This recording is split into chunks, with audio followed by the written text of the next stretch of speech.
Importance of finance in business firm. Finance is such an axis around which all in financial activities rotate. Capital can be compared with the human blood.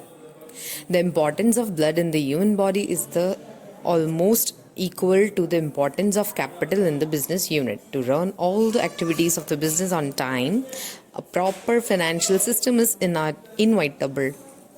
Finance जो है वो बहुत ज़्यादा important है financial activities को rotate करने के लिए, कोई भी चीज़ों के मूवमेंट के लिए finance is the most important thing. Capital जो है उसे कंपेयर किया गया है ह्यूमन ब्लड के साथ. लाइक ह्यूमन बॉडी के अंदर जितना ब्लड इम्पॉर्टेंट होता है उतना ही एक बिजनेस के अंदर कैपिटल जो है, फाइनेंस जो है, उतना ही इम्पॉर्टेंट होता है. To run all the activities of the business on a time, proper financial system is needed. Without capital transaction of business unit is impossible. बिना कैपिटल के कोई भी फाइनेंशियल ट्रांजेक्शन होना पॉसिबल नहीं है. Amount of finance is limited. Amount जो है वो लिमिटेड रहता है. ऑल्टरनेटिव यूजेस बहुत सारे हैं जो हम कर सकते हैं. Therefore the use of fund should be done optimally. इसीलिए फंड्स जो हैं ऑप्टिमली, ऑप्शनली जो हैं वो यूज़ किए जाते हैं. Due to non availability of sufficient funds, business has to face many difficulties. Business को जो है बहुत सारी डिफ़िकल्टीज़ फेस करनी पड़ती हैं अगर सफिशेंट मतलब इनफ फंड जो है अगर नहीं होता है तो. Credit worthiness of the business unit is affected if there is delay in making payment to creditors. Sometimes firm has to ignore the opportunity of higher profit investment, overlook the advantage of cash discount, face difficulty in timely purchase of raw materials and etc. बहुत बार जो है हम लोगों को payments में delay हो जाता है. सेम टाइम सेम टाइम जो है हमें बहुत सारे फर्म्स को इग्नोर करना पड़ता है हायर प्रॉफिट इन्वेस्टमेंट्स को. वाई? बिकॉज जो एडवांटेज है कैश डिस्काउंट का, इन सब चीज़ों का परचेज करने पे रॉ मटेरियल को डिफ़िकल्टी होती है टाइम के अकॉर्डिंग, इन सारी चीज़ों का, तो वो जो है हम कंप्लीट कर नहीं पाते हैं. हमारा जो हायर प्रॉफिट है वो अर्न नहीं कर पाते हैं. ये सारी जो एडवांटेजेस हैं उनका हम एडवांटेज नहीं ले पाते हैं. यहाँ बताया जा रहा है ओनर्स फंड का चार्ट पूरा बताया गया है. ओनर्स फंड जो है वो 3 टाइप्स बताए गए हैं. एक होते हैं इक्विटी शेयर्स, सेकेंड होते हैं preference share and third is retain profit flowing back of profit. अब बात करते हैं पहले इक्विटी शेयर. तो इक्विटी शेयर की सब टाइप्स क्या हैं? Ordinary equity shares, sweet equity shares and other equity shares. Same time preference की बात करें तो उसमें भी 2 टाइप्स हैं. रिडीमेबल प्रेफरेंस शेयर्स होते हैं और दूसरे होते हैं रिडीमेबल शेयर्स पर वो 20 साल के बाद होते हैं, और एक होते हैं जो 20 साल से पहले रिडीम हो जाते हैं. फिर आती है बारी रिटेन प्रॉफिट की, मतलब फ्लोइंग बैक ऑफ प्रॉफिट, मतलब जो प्रॉफिट कंपनी ने अर्न किया है वही वाला फिर से बिजनेस के अंदर इन्वेस्ट करना. Equity shares meaning the shares having last right to receive dividend as well as capital as compared to preference share are known as equity shares. Equity shares वो shares होते हैं जिनको सबसे लास्ट में जो है डिविडेंड मिलता है, या जो कैपिटल जो है उनका जो भी पेमेंट वगैरह क्या रहता है वो जो है उन्हें बाद में मिलता है, लास्ट में मिलता है. पहले जो है वो कंपेयर करें अगर प्रेफरेंस शेयर और इक्विटी शेयर्स की, तो पहले जो है प्रेफरेंस शेयर को पैसा मिल जाता है. Now its characteristics. True owners. This type of shareholders are called true owners of company or faithful companions because they take more risk than preference share. अब ट्रू ओनर्स जो है किसे माना जाता है? इक्विटी शेयर होल्डर्स को. आप देखेंगे तो ऐसा एमसीक्यूज में भी पूछ सकता है कि which share holders are known as the true owners of company, तो वो होते हैं इक्विटी शेयर होल्डर्स.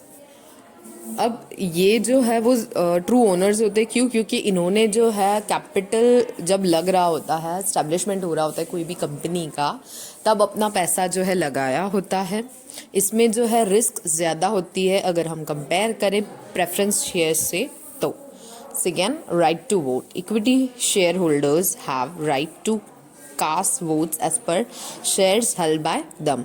जिसके पास जितने शेयर्स होते हैं अकॉर्डिंग टू दैट उन लोगों को बोला जाता है कि वो वोट कर सकते हैं राइट टू वोट में. Then rate of dividend for such share holders the dividend and the rate dividend is not fixed. Fourth, profit related dividend receivables to such shareholders is related with profit, hence dividend will increase decrease with profit. अब dividend जो है वो बढ़ता भी है और बहुत बार कम भी होता है. इसमें ऐसा फिक्स नहीं है कि आपको एटलीस्ट 2%, 5%, 7%, 12% तो डिविडेंड मिलेगा ही मिलेगा. No, that is not fixed because it depends on profit के कंपनी के पास प्रॉफिट कितना आ रहा है. उस हिसाब से जो है प्रॉफिट अगर ज़्यादा होगा तो आपको डिविडेंड ज़्यादा मिलेगा. अगर प्रॉफिट इतना ज़्यादा नहीं होगा तो डिविडेंड में भी पॉसिबल पहले ज़्यादा मिलता हो और बाद में फिर कम मिलने लगे. ये चीज़ें पॉसिबल हैं.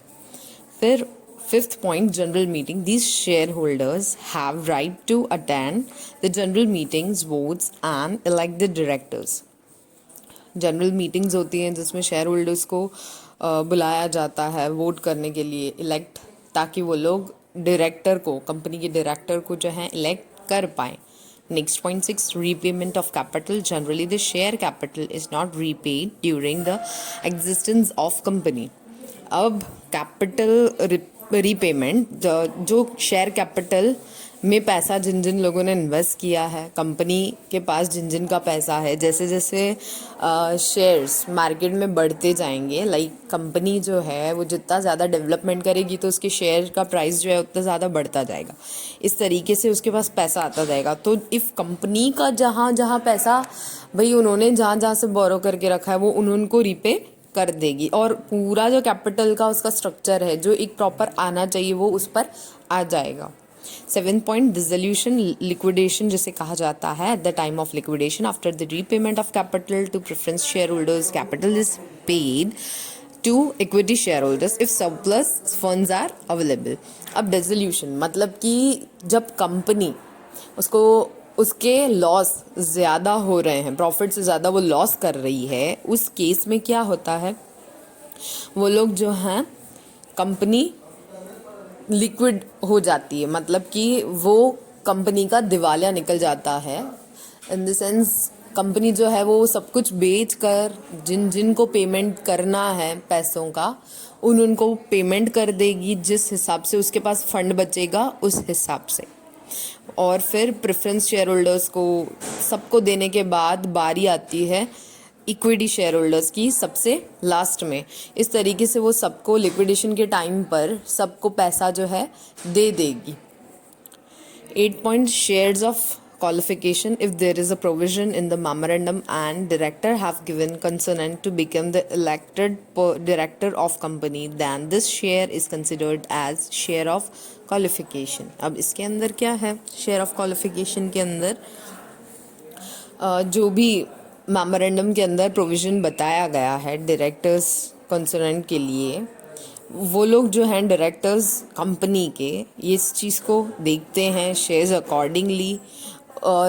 जो जो भाई उनको लगता है कि हाँ ये वाले शेयर्स का इतना हमारे पास पेमेंट आया है तो इनको हम आगे डाल सकते हैं, नहीं डाल सकते हैं, किस शेयर्स की कितनी आने की इनकम है, कितना हम लोगों को उससे मिल रहा है, कितना फंड कलेक्ट हो रहा है, उन सब से जो चीज़ें फाइनल होती हैं उसे कहा जाता है shares of qualification.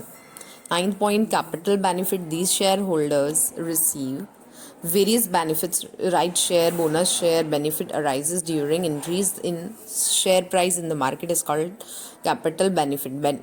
Capital benefits कैसे कैसे होते हैं, जैसे हमको ऑप्शन मिलता है राइट शेयर का, बोनस शेयर का, ये सारे शेयर्स का जब हम लोगों को बेनिफिट मिलता है उसे कहा जाता है कैपिटल बेनिफिट्स.